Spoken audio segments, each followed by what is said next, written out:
Long before there was a Freddy vs. Jason movie, there was a Jason vs. Leatherface comic. Jason vs. Leatherface is a 3-issue miniseries published by Topps Comics in 1995. It was written by Nancy Collins and David Imhoff and penciled by Jeff Butler. The comic is, as the title suggests, a crossover between these two iconic horror movie franchises, Friday the 13th featuring Jason Voorhees and the Texas Chainsaw Massacre featuring Leatherface. So, is this comic just a dumb slugfest between two pop culture icons, or is it actually a good story? Let's find out. The trickiest part with crossovers like this is how to introduce these characters to each other. How do you logically bring these separate franchises together? Well, it's done pretty straightforward in this comic. At the start of the story, we find our beloved Jason tied down at the bottom of Crystal Lake. I'm pretty sure this happened in one of the movies, but I can't remember which one. I wanna say part 6? Anyway, years have gone by, and all the while Jason has simply been floating down there, waiting for something to happen to set him free, as it always seems to do. Meanwhile, a factory has been built in the area, and all of its toxic waste has been dumped into the lake. Eventually, the company decides to drain the lake, as it's simply been polluted beyond saving. Jason is thus in the process picked up as well, and ends up in a trash container on a train headed for Mexico. Naturally, he gets loose along the way though, brutally murders everyone aboard, and causes the train to derail and crash, because that's what he does. Jason now finds himself on foot somewhere in Texas, far away from his home of Camp Crystal Lake. He then, of course, happens to run into a Texas mass-murdering cannibal family, the Sawyers, called the Slaughters in this comic for some reason. Two of the family members, the hitchhiker and Leatherface, are chasing a would-be victim. However, Jason butts in and kills their victim himself. This leads to a fight between Jason and Leatherface, a fight Jason quickly wins. However, for some reason he decides to spare the Sawyers, a reason he's not even quite sure of himself. The Sawyers, impressed by this newcomer, takes a real liking to him, and considering he's just like them, a demented serial killer, they decide to take him in. Jason thus becomes a part of their family, and spends a good amount of time in their lovely home. It slowly begins to dawn on Jason why he hasn't killed the Sawyers yet, like he does with everyone else. He's finally found kindred spirits, a family. Jason begins to bond with Leatherface especially. Leatherface is constantly being bullied and abused by his older brother, the hitchhiker. Jason himself was constantly bullied and abused as a child, so he can't help but see himself in Leatherface. And believe it or not, the mass murder machine actually begins to sympathize with his new friend. Eventually he has enough of the hitchhiker's abuse of Leatherface and decides to put a stop to it. And let's just say, the whole situation escalates pretty badly, and soon Jason has the entire Sawyer family against him, including the one he wanted to protect, Leatherface. Of course, you're all wondering who wins in the end, Jason or the Sawyers? Well, nobody really. The Sawyers technically win the big fight, as the hitchhiker completely smashes in Jason's skull with a hammer. Yeah, that doesn't look too good. But he's Jason after all, nothing can kill him. Even with his brains drooping out of his skull, he still lives. He then contemplates going back and murdering the entire family, which he admits he could have done at any moment if he wanted to, but then decides it ain't worth the trouble and simply moves on, headed back for home in Camp Crystal Lake. So in reality, it was Jason who won, or I guess you could say he let the Sawyers win. And that is the story of how Jason Voorhees met Leatherface and his demented cannibal family. This is a comic I've wanted to read for years, but have never gotten around to. It's actually very hard to find as it's never been reprinted, and the original issues are very expensive. Your best bet is to read this comic online, which is what I had to do. I really hope a trade paperback is released someday though, as I would very much like to own this comic in physical form, because damn, I would have to say it's one of my new favorite comics. To answer the question at the beginning, is this just a dumb slugfest or an actual good story? It is not just a dumb slugfest, it is actually a good story. In fact, I would go as far as to say it's the greatest Jason story ever told, much better than any of the movies. Some people may remember that I ranked Jason Voorhees as my favorite horror movie villain of all time in a video some time ago. In that video, I said that Jason has tons of potential to be a fascinating character, potential that has gone untapped in the movies. I went on about how he's a tragic character, abused and shunned as a child, and then tragically drowned in Crystal Lake due to his supervisor's negligence. This background of his has only been hinted at in the movies, and never fully been explored. I went on about how that's something I like to see. Well, this comic does just that. And to think it was around all along.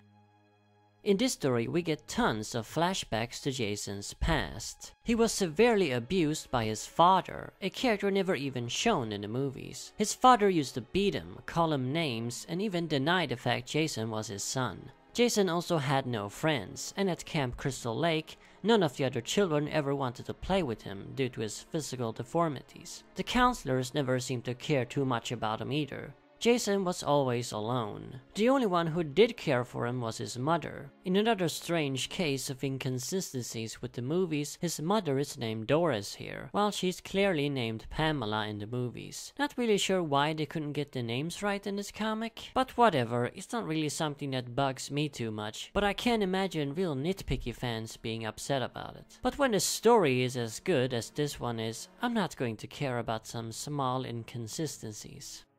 Anyway, we get an omniscient narrator in the story who tells us what Jason is thinking. Can you believe that? We actually get to know what Jason is thinking, let alone that he actually thinks. In the movies, he simply comes off as a mindless machine. Well, according to this comic, he does have thoughts. He also has motivations. This comic explains the reason he kills is out of hatred. Jason never got to live and have fun, so he hates anyone who lives and has fun. He hates love and life, because he was denied it. To think it took a comic book to get a good Jason Voorhees story, after all those movies. But what about Leatherface? So far I've only been talking about Jason.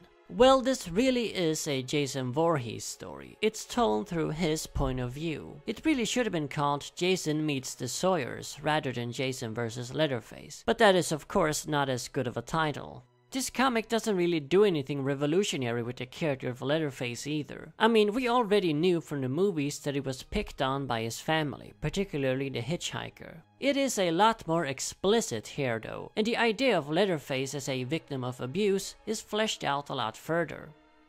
We also get a far better display of the Sawyer family dynamic than in any of the movies. Still, this comic could have explained just what exactly is wrong with Leatherface and why he wears other people's faces. In the movies, it's hinted at that he either suffers from some form of split personalities, or a lack of a real personality, forcing him to assume these fake identities with the masks. Like I said though, it's only vaguely hinted at. This comic could have made it explicit and explored that subject, but it didn't. There might be some other comic that does. I'm not sure. I'm not really on authority when it comes to horror comics. Anyway, Jason vs. Leatherface is a far better Jason story than it is a Leatherface story. It is, however, by no means a bad Leatherface story. It's actually better than most of the movies even, as here we get to see a more tragic side of the character. He's like a sad child who doesn't know any better, which is of course why Jason makes that connection between him and his own former self. This comic is surprisingly good at making us sympathize with these horrible homicidal maniacs. We see them do terrible things, yet then there's a sad emotional moment. We even get to know the cook better, Leatherface's uncle. He had dreams of his own once, and wanted to leave the family house, but was essentially forced into taking care of his nephews after their mother died, basically trapping him. Despite being a crazy cannibal and a killer, he always did come off as the more sympathetic Sawyer. A bit more sympathetic. And in this comic, that's even more evident than in the movies. I guess the end conclusion to draw here is that even demented serial killers are people. That of course in no way excuses their actions, but it sure as hell does make for an interesting story. I do also have to mention that the comic is written with a sense of morbid humor. The comic knows how crazy it is and never takes itself too seriously. If it had done that, I think it would have ended up too disturbing. This is where the artwork comes into play as well. It looks kind of cartoonish, a bit reminiscent of Madballs in my opinion. It looks very 90s and it's quite exaggerated and over the top. This style of art not only fits the tone of the story perfectly, but I think it had to look like this. Modern comic art with realistic muted computer coloring wouldn't have worked. The comic would have come off as too disturbing, and the absurdity of the story hadn't been conveyed properly. It needed old school simplistic coloring and Madball styled art. So yeah, this being made in the 90s was actually crucial.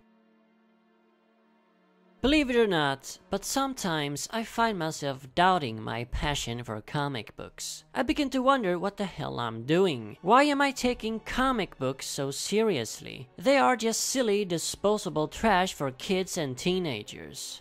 Yeah, even I sometimes feel that way. But then I read stuff like Jason vs. Leatherface, and my beliefs that comic books are a valid form of art too are reinforced. And yes, I realize how silly that sounded. But seriously, this story could not have been made in any other medium, not properly. It could not have been made as a movie, because you needed that omniscient narrator to let us know what Jason was thinking. Otherwise, there's no way to tell if he's even thinking anything at all. And it also couldn't have been made as a novel with mere prose, because you also needed the visual display of the crazy characters and the gore.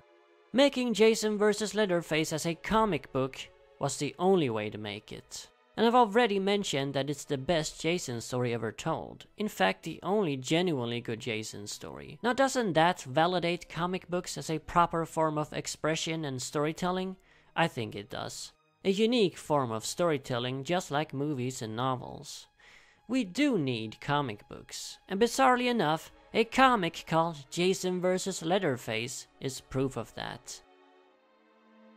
Obviously, I highly recommend this miniseries. Read it online, because it's sadly the only way to read it. Hopefully this video gets lots of views, and perhaps that inspires someone working for whoever it is who holds the rights to this series now to put out a trade paperback. It sure deserves it. Anyway, as always, remember, Arkham Asylum awaits you in the next video, and happy Halloween.